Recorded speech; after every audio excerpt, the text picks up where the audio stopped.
Hari.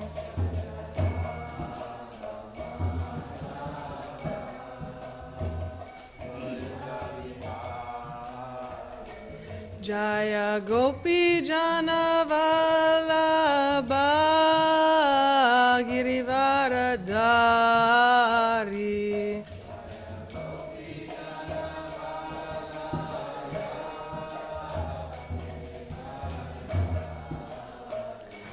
Jaya Gopi Jana Vallabha Girivaradhari.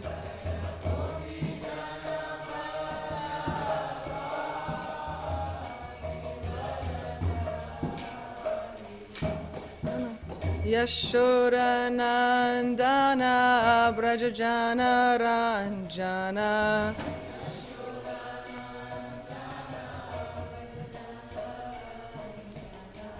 Yashoda Nandana Brajajana Ranjana.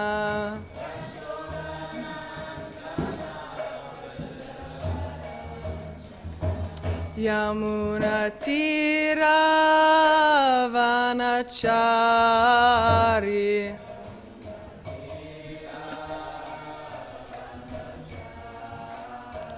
Yamuna Tira Vanachari.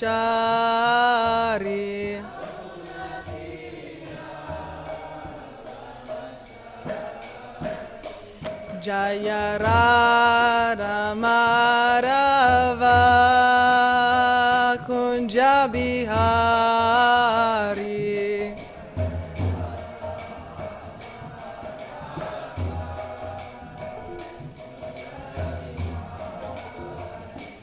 Jaya Radha Madhava Kunja Bihari.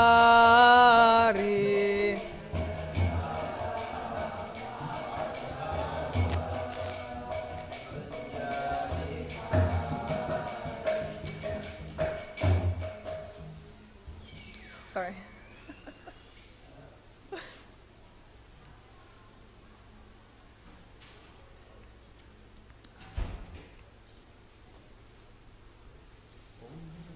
Yeah. Hare Krishna, everyone. Thank you for being here. Yeah. Do you want to repeat after me? Om Namo Bhagavate Vasudevaya.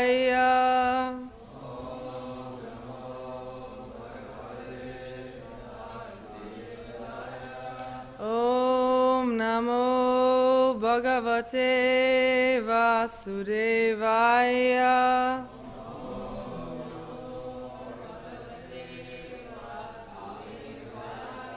Om Namo Bhagavate Vasudevaya.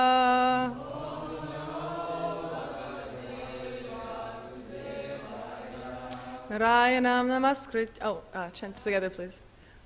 Narayanam Namaskrityam Naram Chaiva Narottamam Devim Sarasvatim Vyasam Tato Jayam Udirayat Nashta Presh Abhadreshu Nityam Bhagavata Sevaya Bhagavati Uttama Shloke Bhaktir Bhavati Naishtaki.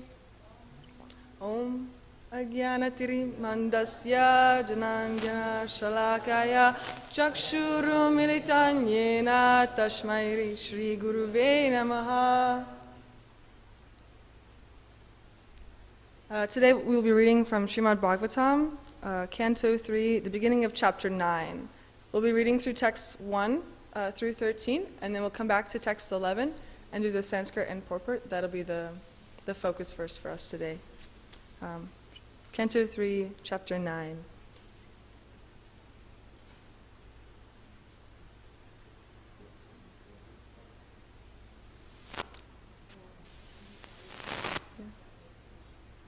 Yeah.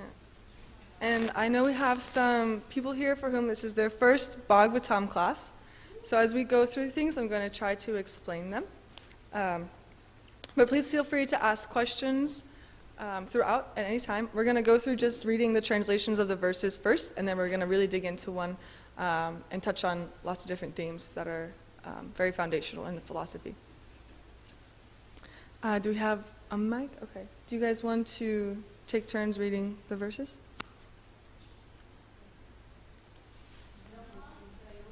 I don't think it's on. Is it on? Just tap it, see what happens.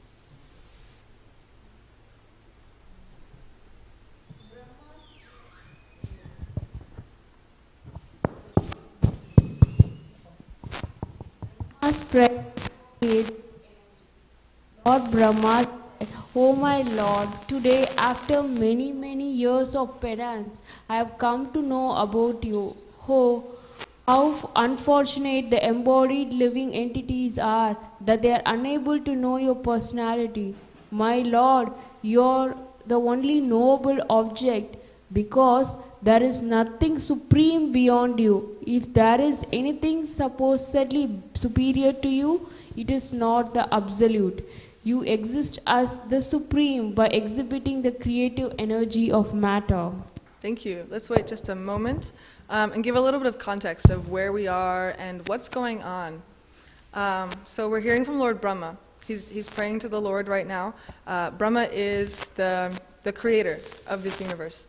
Every universe has their own Brahma, and thank you. Maybe we just use that one. Thank you. So every universe has its own Brahma, and after Brahma was created, he didn't know what to do. He didn't know where he was. He didn't understand what was happening, and so he tried to figure it out on his own, just sort of through his own mind, through his own reasoning, and his own philosophical speculation, but he didn't understand. He didn't know where he was or where he'd come from or what he was supposed to do. And he lived almost his entire life like that. And so finally he decided to sit down and meditate, and he focused on the God within his heart. And because each of us has a piece of the Lord within us. That's the super soul. And we'll talk a little bit about that too as we move through the texts. And that's what we see in this verse is, Lord Brahma said, "Oh my Lord, today, after many, many years of penance," he's been waiting for a long time, "I have come to know about you." And he finally realizes that, because it says, I think it's the next verse actually. It's in the next verse. Let's go ahead and read the next translation. "The form which I see is eternally freed from material contamination and is invented to show mercy to the devotees as a manifestation of internal potency. This incarnation is the origin of many other incarnations, and I am born from the lotus flower grown from your navel home." Thank you. So what Brahma's talking about here is so Krishna is the Supreme Lord, right? He's the creator. And from him expand many, many different types of expansions. And there are three in particular that help with kind of like setting up the foundations for the universe. And one of them, the Garbhodakshaya Vishnu, he is where Brahma came from. And that's why it says, born from the lotus flower grown from your navel home. From the navel, from the belly button of this Vishnu form grew a lotus flower. And on this lotus flower, once it opened, there was Brahma. And so that's kind of what he's realizing. He's seeing now, there is a God, not just any God, but the most supreme, and he has a form, and that's where I've come from.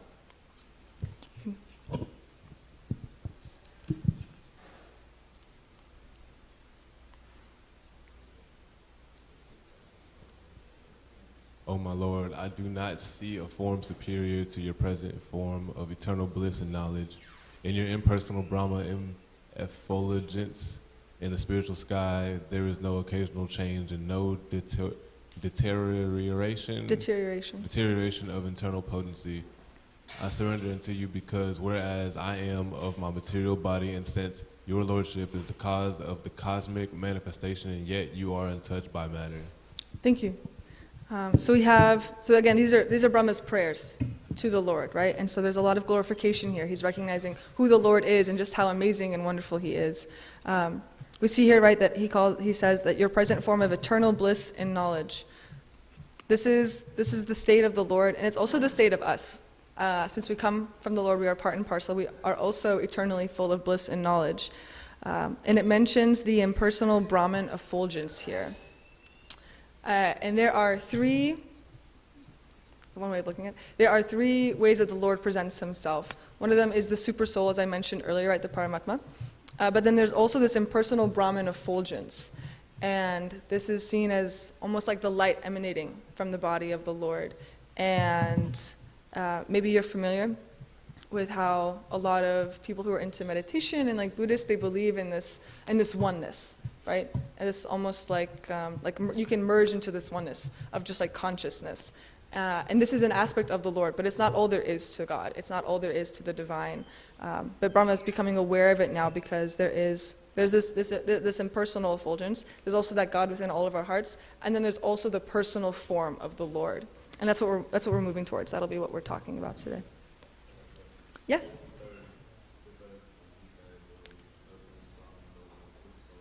That's the three. The personal form. There's the personal form, which is embodied. Does that make sense? Yeah. The personal form, this impersonal effulgence, and the Paramatma, the super soul.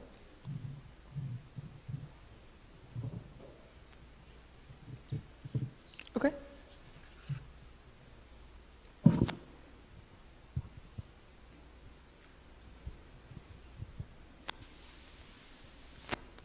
Text 4. This present form or any transcendental form expanded by the Supreme Personality of Godhead, Sri Krishna, is equally auspicious for all the universes.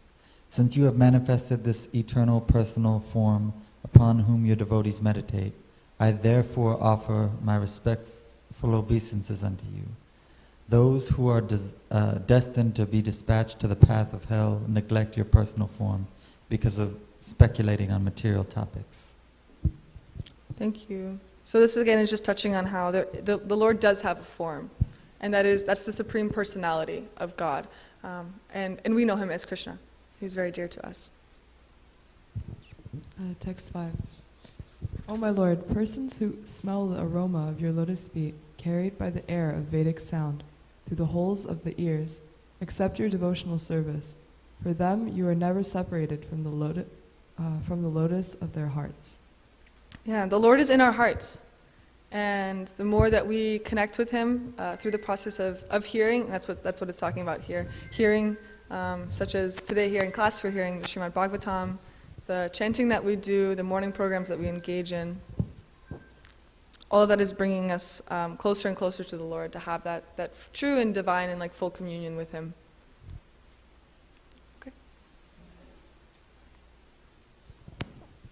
O my Lord, the people of the world are embarrassed by all material anxieties. They are always afraid. They always try to protect wealth, body, and friends. They are filled with lamentation and unlawful desires and paraphernalia, and they avariciously base their undertakings on the perishable concepts of mine and mine. As long as they did not take shelter of your safe lotus feet, they are full of such anxieties. I really love this verse, actually, because it talks about kind of the source of fear. Human beings being so afraid here in this earth because we're constantly trying to control things. We think that something belongs to me, or I have a right to have a certain experience, I have a right to have a certain expectation of a situation. And because things don't go the way that we imagine them to go because of the nature of the universe and because of the way that God is, it causes us so much anxiety. It causes us so much fear and distress, but that's because we want to hold on to this aspect of control, this illusion of control. We think that we can impart that onto our surroundings, but we cannot. We cannot really control anything. And when we're able to let that go, we're able to let the fear go, which is nice.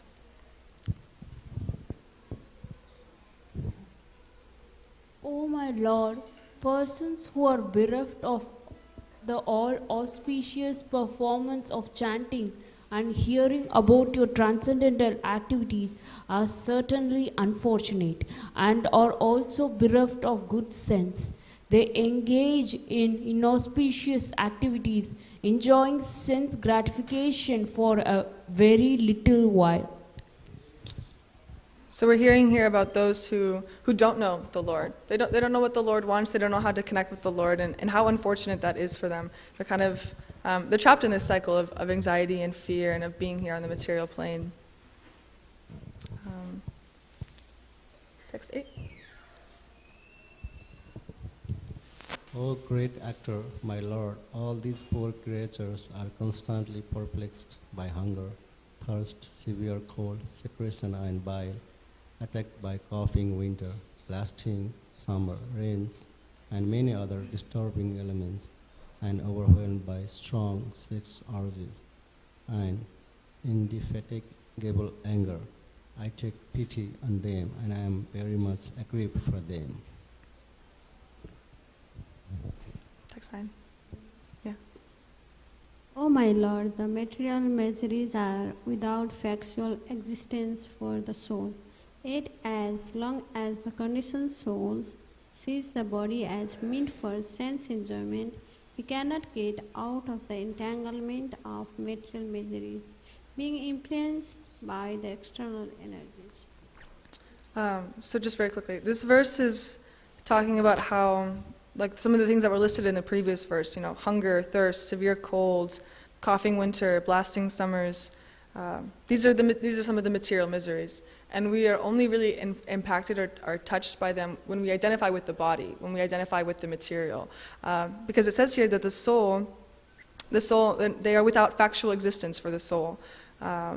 And so when we understand the nature of the soul, who it is that we truly are, what it is that we're meant to be here for, and what we're meant to do, then we're able to kind of transcend these material miseries. Text 9? Or text 10? Such non-devotees engage their senses in very troublesome and extensive work, and they suffer insomnia at night because their intelligence constantly breaks their sleep with various mental speculations. They are frustrated in all their various plans by supernatural power. Even great sages, if they are against your transcendental topics, must rotate in this material world.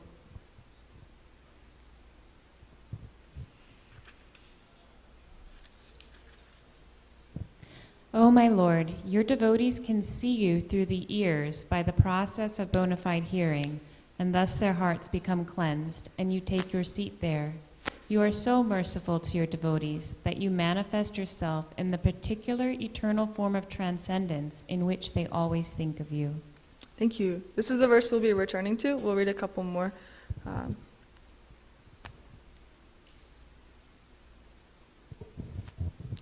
ahead, 12.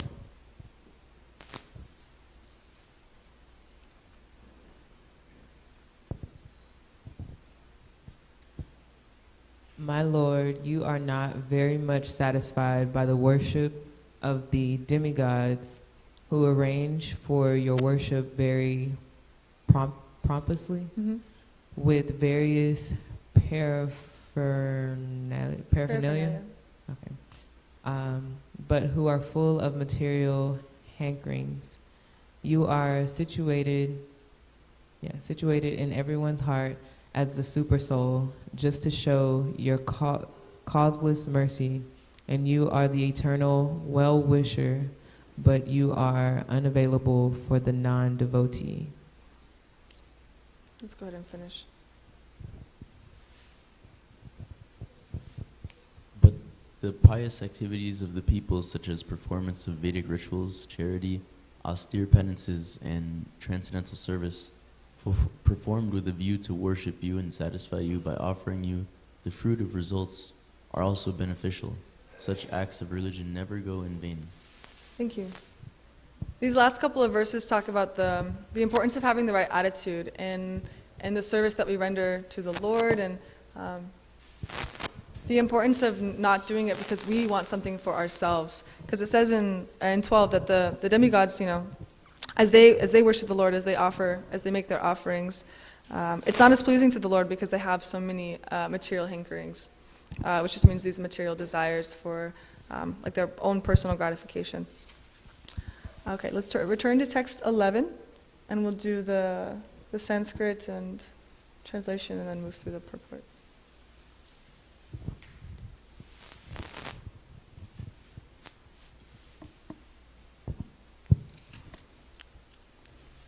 You'll just repeat. Tvam bhakti yoga paribhavita ritsaroja.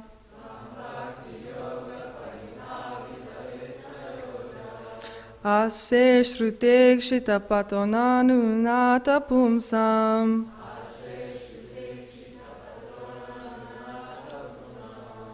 Yad yadiyata taurugaya vibhavayanti.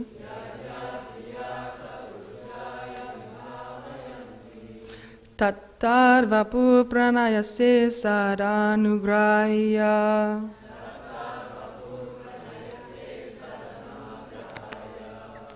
Tvam bhakti yoga paribhavita ritsaroja.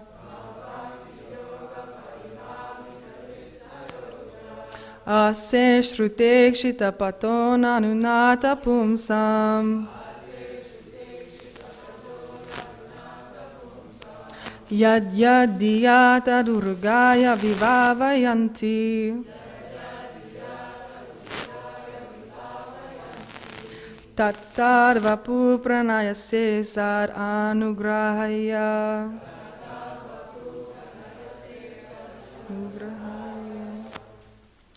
Please chant. Maybe a few people.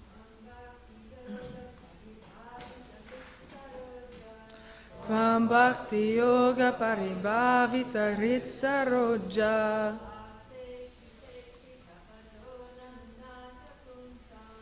Ase shrutekshita patona nunata pumsam. Yad yadiyata urugaya vibhavayanti. Tattar vapu pranayase sad anugrahaya.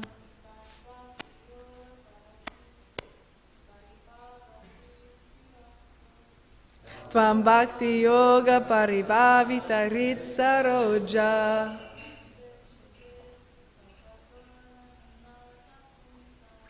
Ase shrutekshita patona nunata pumsam. Yad yadiyata urugaya vibhavayanti.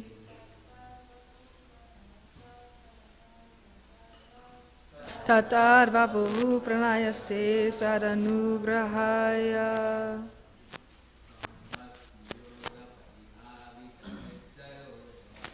Tvam bhakti yoga paribhavita ritsaroja. Ase shrutekshita patona nunata pumsam. Yad yadiyata urugaya vibhavayanti. Tattar vapu pranayase sadanugrahaya. Okay, let's move on to the word for word, and we'll do this together.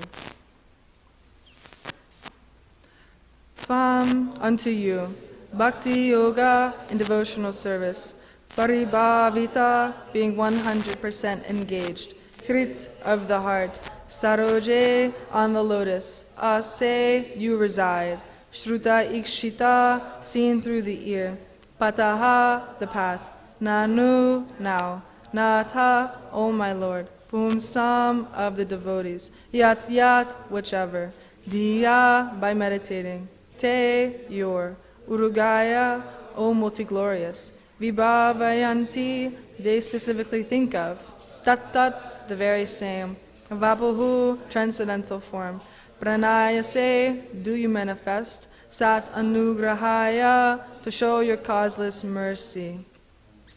And now, translation and purport. By His Grace, A.C. Bhaktivedanta Swami, Srila Prabhupada. Srila Prabhupada ki? I'll read the translation. O my Lord, your devotees can see you through the ears by the process of bona fide hearing, and thus their hearts become cleansed, and you take your seat there. You are so merciful to your devotees that you manifest yourself in the particular eternal form of transcendence in which they always think of you. Please repeat. O my Lord, your devotees can see you through the ears by the process of bona fide hearing, and thus their hearts become cleansed, and you take your seat there.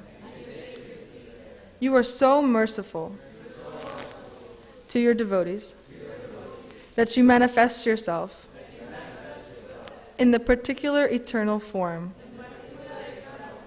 of transcendence in which they always think of you. Thank you. Let's go ahead and read through the purport, just so we can get through it, and then we'll circle back around. The statement here that the Lord manifests himself before the devotee in the form in which the devotee likes to worship him indicates that the Lord becomes subordinate to the desire of the devotee, so much so that he manifests his particular form as the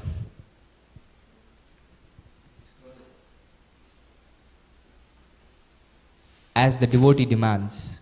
This demand of the devotee is satisfied by the Lord because he is pliable in terms of the transcendental loving service of the devotee. This is also confirmed in the Bhagavad Gita 4.11, Ye yatha mam prapadyante tam stataiva bhajamyaham. We should note, however, that the Lord is never the order supplier of the devotee. Here in this verse, it is particularly mentioned, Tvam bhakti yoga paribhavitha. This indicates the efficiency achieved through execution of mature devotional service or prema, love of Godhead. This state of prema is achieved by the gradual process of development from faith to love. On faith, one associates with bona fide devotees, and by such association, one can become engaged in bona fide devotional service, which includes proper initiation and the execution of the primary devotional duties prescribed in the revealed scriptures. This is clearly indicated herein by the word Shrutekshita.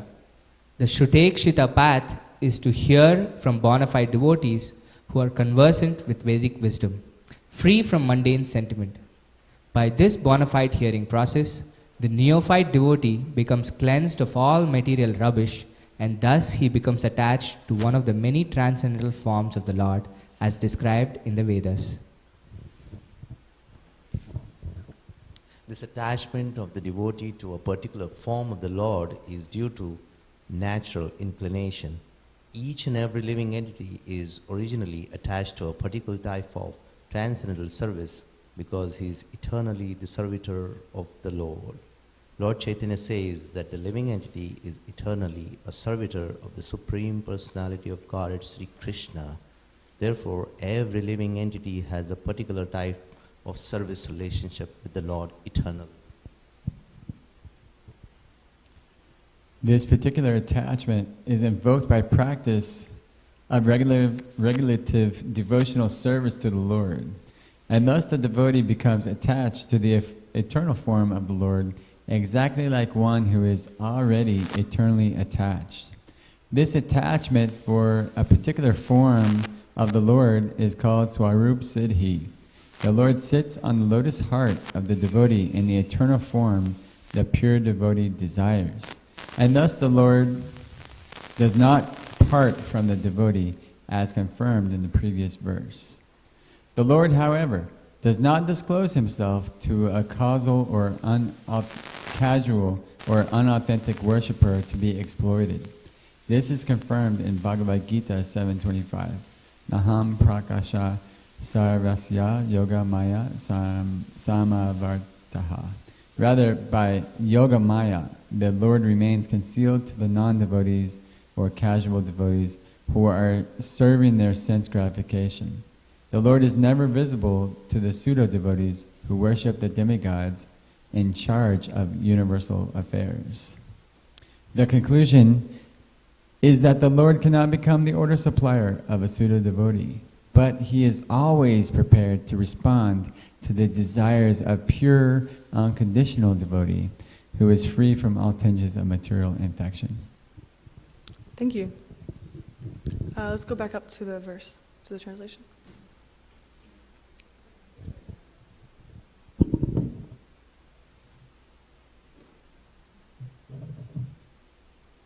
Can't get it all there.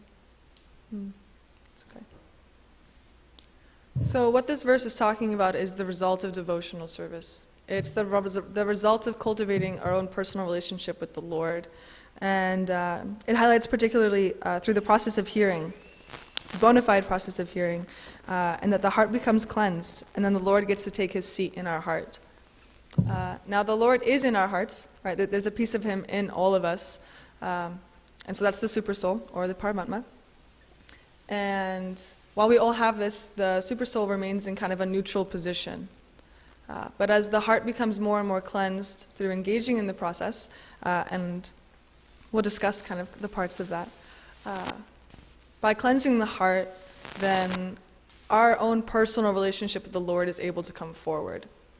We all have a very particular, a very nuanced, and very specific relationship with the Lord that is very unique to every single individual. And while we're here in the material world, we're not aware of it.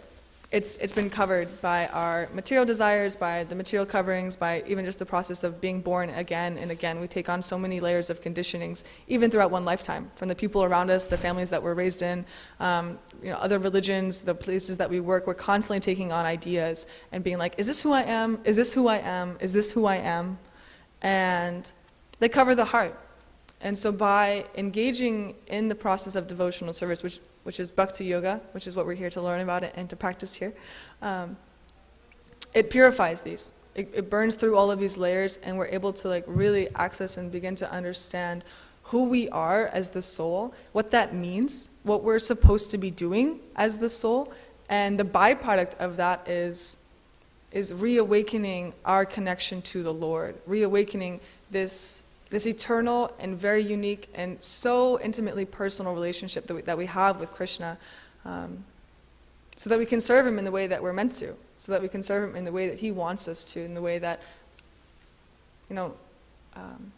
matches with and brings us so much joy, because it's aligned with our natural inclinations, it's aligned with our propensities. So the question, of course, is how do we get that? How do we get this amazing, blissful connection? How do we feel supported and loved and connected all of the time? Because that's what all of us are searching for. We don't want to feel anxiety. We don't want to feel fear. So how do we get there? And so there are different parts of this broken down in the purport, and we do not have a lot of time, which is okay. But it begins with faith. It begins with faith, and that's okay. You can just stay here. I'll just mention little phrases. But it begins with faith. When we begin, we don't know what it is we're going to learn. When we begin, we don't know what's going to come at the end of the process. But the only way to begin the process is to have some faith. Be like, okay, I'm going to see. I'm at least open to seeing what's going to happen to me and with my life and with my experience by engaging in this. And Prabhupada writes that on faith, one associates with bona fide devotees. You're going to hear this word a lot if you guys stick around, association. This idea of how the people that you spend time with, those that you surround yourself with, you take on their qualities. You guys, and they get to take on yours, and the environments that we put ourselves in, the people that we spend time with, they have a profound impact on us. And so associating with devotees, associating with people who are interested in cultivating God consciousness, it helps us. It raises our own consciousness. And so that's why faith brings us to associating with devotees. And then Prabhupada says that by such association, one can become engaged in bona fide devotional service. So what is devotional service? Is it, the next question. And there are many types of devotional service. There are 9 kind of listed officially. Hearing, chanting, remembering the Lord, worshiping the deity, as we did today here, serving the lotus feet of the Lord, being the servant of the Lord, serving the Lord in friendship and complete and total surrender. And these all have many different shapes and forms, and you only need to engage in one of them. But it's so Prabhupada writes that you become engaged in this devotional service, which includes the execution of the duties prescribed in the revealed scriptures. So in the Vedas and in much of the Vedic literature, society is divided in different ways. And I'm not going to get into the specific details of it, but it's all about the situation of your birth, kind of determining what kind of work it is that you perform. Because in the past, the way that souls took birth, the way that they came here to be able to execute whatever duty it was that they were going to do was based on the family of birth. And so that's just how things were organized. And so those who were born in Brahmana families, then, they became enlightened through spiritual knowledge, and it was their responsibility to share that knowledge with the rest of society. It was their responsibility to make sure that people were doing in a way that connected them to God. Or if you were born into the family of warriors and of rulers, then it was your duty to take care of everyone. It was your duty to treat others very, very well. It was your duty to ensure that the way that you were ruling means that everyone has everything that they need, and no one is being taken advantage of, no one is being exploited. And there are 2 other classes. There is those who engage with like mercantile work and who work with cows, so kind of like farming. And then we have kind of the 4th category is like the working class. They help support all of these other 3 categories. But what's most important is that they work together. They work all together, and everyone is fully and completely supported. They have everything that they need.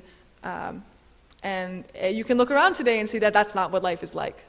So this system is no longer in place, and so then it's like, well, what is our duty? What do we do? How am I supposed to know what my work is supposed to be? And our activities are determined by where we are in our life. So for everyone, that's different. Whether you're students, whether you're married, working in the outside world, maybe you're retired, maybe you're dedicating your life like more full-time to spirituality. So the activities and the duties that you perform are always going to kind of vary. But what matters is doing them within God consciousness. What matters is doing them in a way that connects you to God, to Krishna. And as I was reading these verses and like purports yesterday, and I started writing just like a little bit, and I think I'll share what I have kind of about this.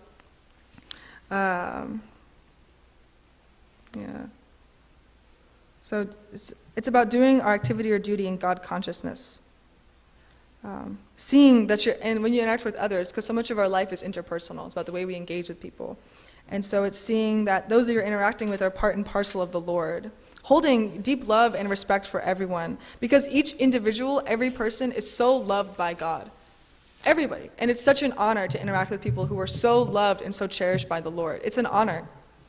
And knowing that means accepting love and acceptance to all the people that you interact with.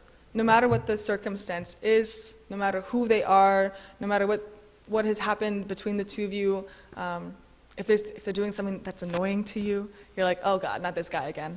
Or you're like, oh, I could definitely do this better, Or whatever the perceived insult is, oh, they've done something to me, or something about, that you don't like, even like what they're wearing, about their body, anything that elicits this negative response from you towards them. Ultimately, it doesn't matter. Because when you're thinking about that, when you're like, oh my God, this person, like, oh, I have to be here. Why do I have to be here? Why is this what I have to do? You're not thinking about God. You're not thinking about the truth. And so it's important to come to a place where we're able to truly just see the Lord in everything and in everyone. Understand that all of the situations we end up in were orchestrated in that way for a specific reason by the Lord. And we don't have control. Right? In that verse earlier, I think it was verse 6, we want so badly to have control. We want so badly to be like, this is the way that things should be. This is mine here. No one else can touch this. Only I can handle this, and I'm going to make it perfect.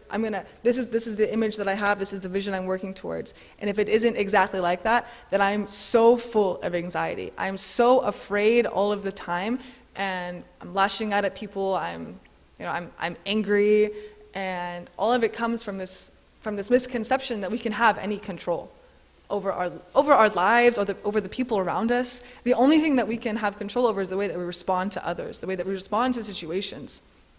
And the way that we can do that serves us the best is just by acceptance.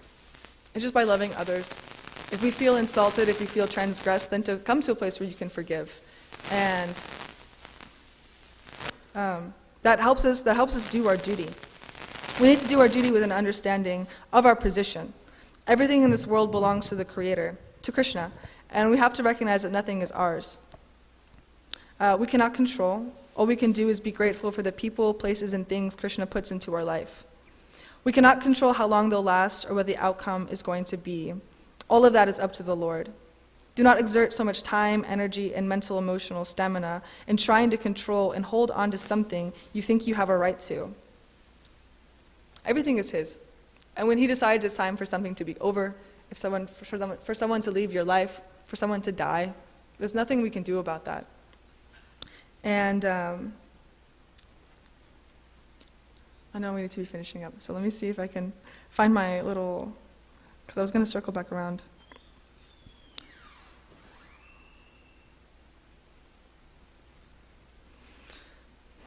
So it's about doing what it is that Krishna wants, and doing what it takes to cultivate this deep and true connection with the Lord through the process of devotional service.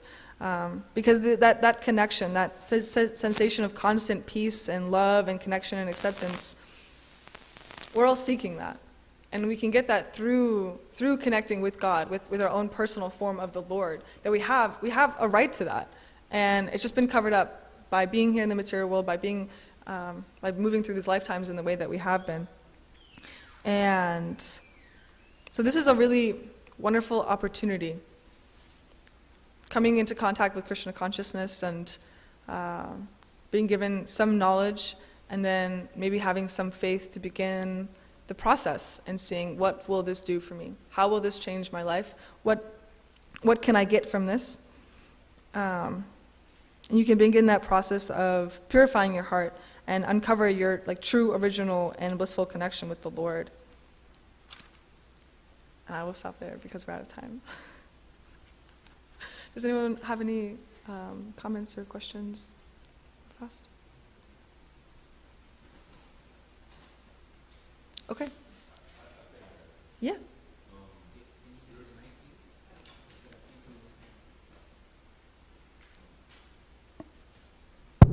Jai.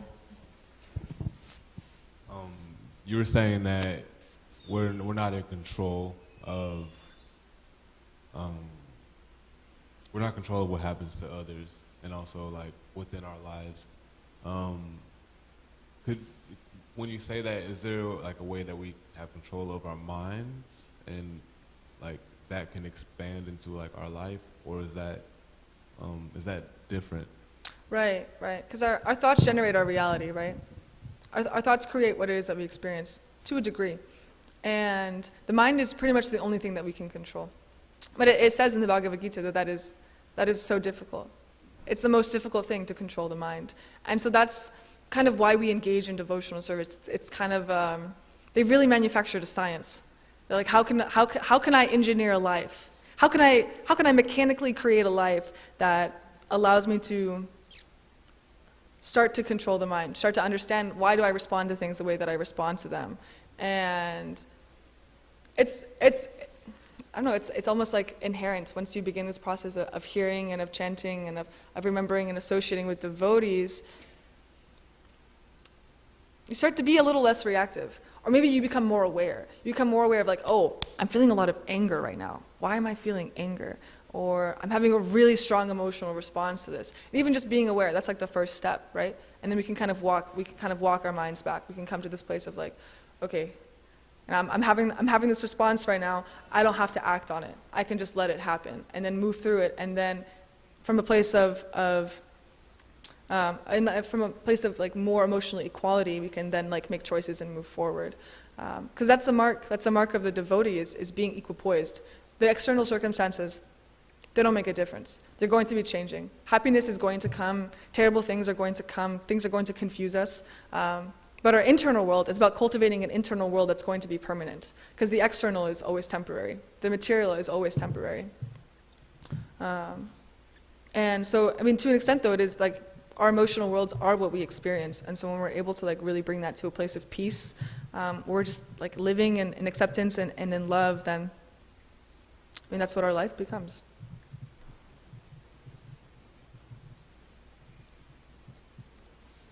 Yeah, Prabhupada for you. Hare Krishna, thank you. Hare Krishna. Yeah, just to comment on that point, it's, as you were speaking, I was thinking a good analogy for that is the ocean, because on the surface of the ocean there are all these waves, and sometimes they get really rough and turbulent, and you've been swimming in the ocean, sometimes they can knock you down and smash you against the sand underneath and all that. But the thing is that, so that's kind of the external. You can compare that to the just the world around us. There's always stuff going on. There's always turbulence. Some things go this way, things go that way. Sometimes they push us over. Sometimes they lift us up. But if you go deep under the water, there's no movement. It's just dead. It's just still and totally tranquil. So in the same way, when we go deep into actually understanding who we are and spiritual life and the connection with God, those are all very deep, profound spiritual realities. So if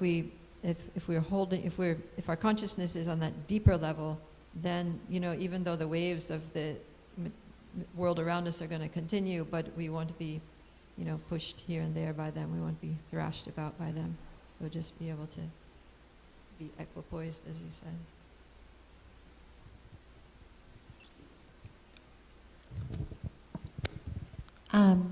That was such a nice question.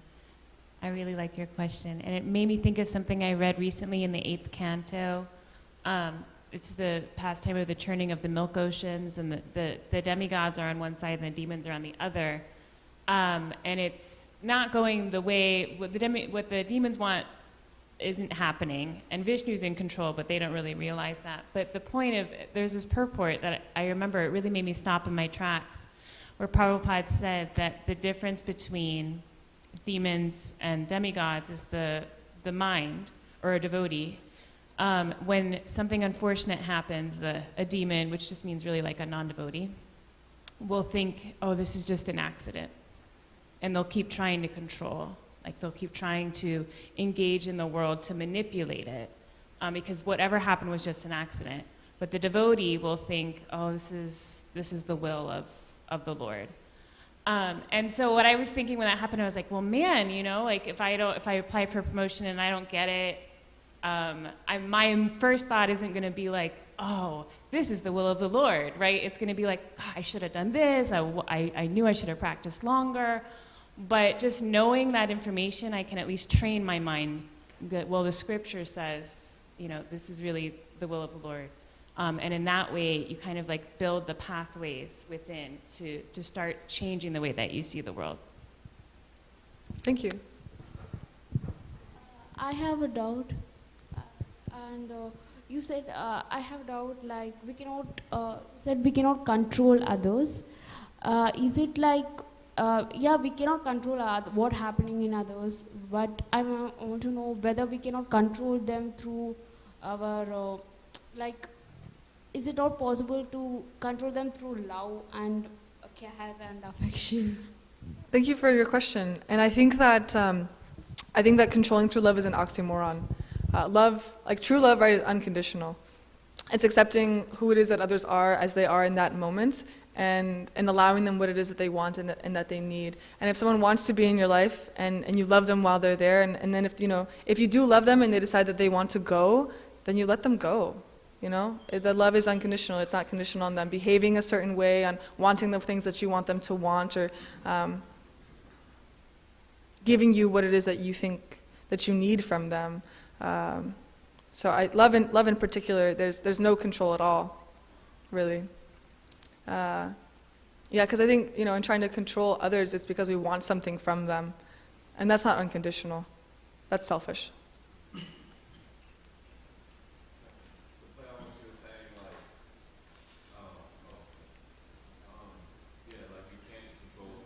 You try to turn it on, see if you can. They turn it off. It's always it's like a thing. Like you said, you can't control through love. It's like being an oxymoron. But I think something like what you said, that Srila Prabhupada did, as far as when he came here, and he didn't control anybody. He sat in silence and he did his own practice, and so then he led by example, through the love. Yeah. And I guess from the outside visual, it could seem like control, but people moved in that alignment. Yeah. So they were attracted to what Prabhupada was doing. They were attracted to what Prabhupada was saying. And that's because our position is to be in this transcendental serving and loving relationship with the Lord. And so, just like you guys, you came 2 days ago, And you came into the temple room and then you just stayed here. You stayed and you listened to the kirtan and you just watched what was happening. You took darshan of the deities. When they opened with their flower outfits, there's this attraction. It's natural. It's inherent in the soul. And so they felt that. I mean, I doubt that they understood why, but they saw this man chanting in the park and they heard what he had to say and they were like, I want to know more. And I mean, that's a choice. That's free will. People make choices in every second. Whether you're aware of it or not, even those even those impulsive responses, that's a choice. And so to me, that's what it looks like. It's not that he was some puppet master with mind control. It was people were interested. They felt this attraction. They were inclined to learn more, and so they followed him. And just like it is, here at the ashram, at any point you're like, nah, I don't think so. You can go. You know what I mean? The door is open for people to come and for people to leave.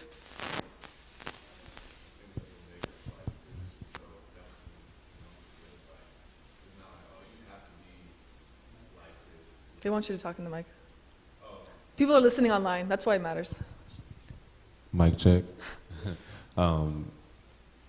Yeah, I feel like that's why it's so accepting, because it's not like it's not indoctrinated. In a sense, it's like you don't have to you can do it if you want to. You don't have to do it, but if you want to do it. Yeah, that's it. Yeah, absolutely. If you're a little curious, Prabhupada Priya has her hand up in the back. Can we? I know. Unfortunately, I have to be the party pooper sometimes in class, but it really shows a great class, right, when I have to stop it. So we have breakfast time, and the wonderful thing about breakfast time is we can continue the conversation. So thank you so much. Thank you, guys. Hare Krishna. Srimad Bhagavatam ki Jai. jai. Srila Prabhupada ki jai. Jai. Ora Pramanande. Hari Hari Bol. No! There was so much more I wanted to say. No. You're all full of nonsense.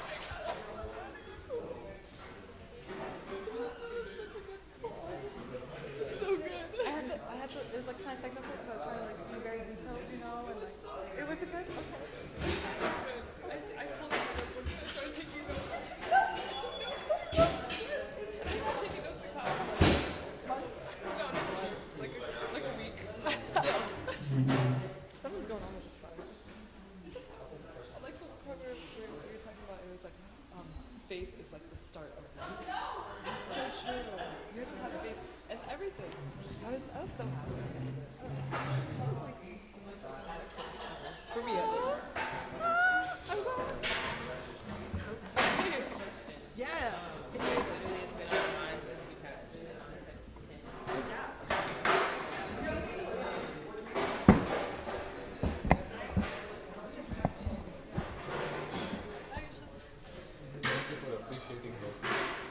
Thank you for appreciating Anna.